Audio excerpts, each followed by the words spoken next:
So, following on my post from yesterday on not letting like a bad start to the week impact the rest of the week, I want to ask you, what is your biggest struggle? Like, are you stuck in a rut? And what are you finding to be your biggest struggle?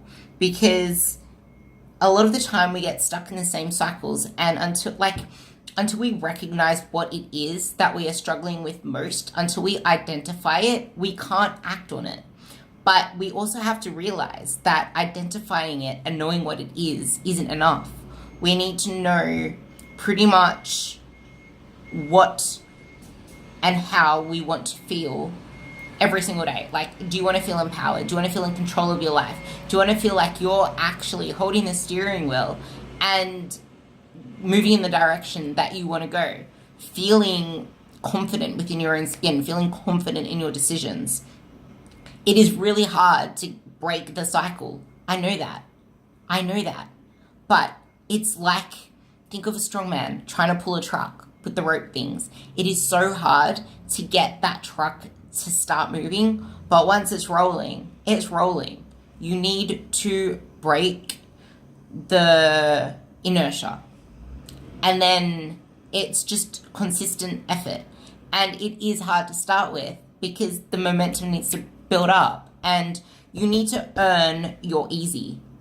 It's always hard to begin with. Anything new is hard. Change is hard. But it's in practicing it rep after rep that it becomes easier and you become stronger. And I always say it's just like in the gym, doing rep after rep, tearing at the muscles, building stronger ones so that you can take a heavier load and more intense load. It's exactly the same. And that's exactly why when I train, I feel that much more empowered. Because it's not just applicable to building a better body, but it just builds you. Because you show yourself what you can do. And you need to realize that thoughts become things. So by just saying it's too hard, or you need to realize that you choose to feel certain ways. You choose to feel like it's hard. You choose to let that one moment define the rest of the day. You choose. Everything is choice. So thoughts become things, and any little thought that you can put into your head that's positive can drown out the negative ones. So try to make it your mission to replace any one negative thought with two negative ones. Like, imagine it like a table split in half. You have anything that's negative, anything that's positive. Bit by bit, you're going to be filling up that table with more positive things until the negative things drown out.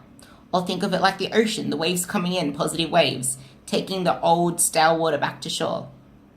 Like, you need to force yourself to be excited about things. Like, it's hard. And there are quite a few things that I used to stress out about and I used to let bubble up. But as soon as I changed my perspective on them and as soon as I started forcing myself to get excited about them, I started looking forward to it and doing things with much more energy and enthusiasm.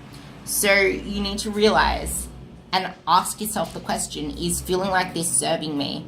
Is not moving serving me? Is just sitting still and waiting for things to change changing anything? No, because you need to move, you need to act. So identifying them is number one. Listing them and clarifying them is number 1.5. Number 2 is getting the action steps.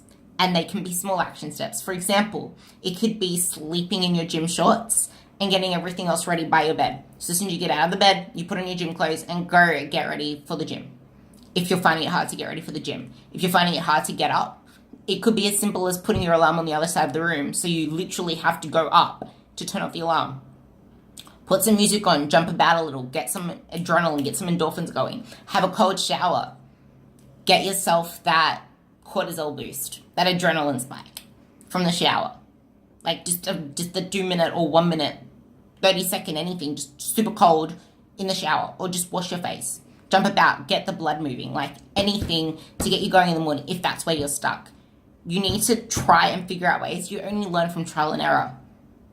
But sitting still and just thinking about it and feeling sorry for yourself and choosing to feel sorry for yourself without taking action is your choice. You're choosing to not move.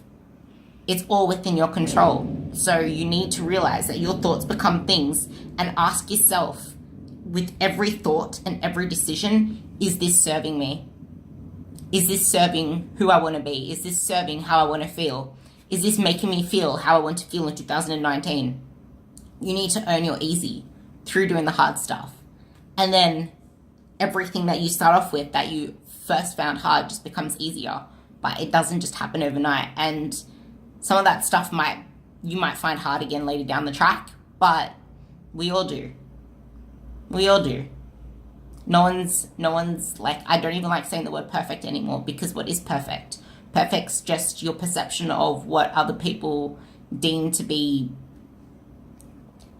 dandly. To me, it's all about being the best version of you, working on yourself, continuing to strive for better. Hashtag keep fucking evolving. That's what it's all about. It's the most satisfying thing. Realizing how much you've grown each year, looking back and just being like, wow, so much has changed. I've evolved so much. That is the most satisfying thing. Because if you keep repeating the same stuff will keep happening. Like, I get down a lot when things don't go to plan, or when something happens to throw me off my mojo. I do get down, but sitting in misery and letting it defeat me, staying miserable over it and doing nothing, how's that serving me? You need to move, you need to act. Like, even if it's not acting on that certain thing that's getting me down, doing something else, because life isn't just tunnel visioned. Like, there is whatever bad thing that you're focusing on, but once you zoom out, there's other things that are happening around you. Take your focus away from that one thing and then come back to it later when you're fresher of mind, because then you can actually work on that thing and make it better. But you need to be able to identify it and come up with the small action steps that you cannot fail, as tiny as anything. Because in retrospect, if you look back on all of the small wins, if you look back on all of the small steps, they're the things that lead to the big things. Small things lead to big things. So in reality, those small things are big things, because without those small things, you can't get that big thing. That's why I always say, boast your mini wins. Don't just say, oh, it's just this. No, it's a massive thing, because it's those little momentum spikes. Think of them like insulin spikes. That, like, if you get the area under the curve, they all add up. So, yeah, I hope that helps. And what is your biggest struggle? Like, what's keeping you stuck in a rut? What is it? You can comment below, you can message me, I don't mind. But what is it? Identify it.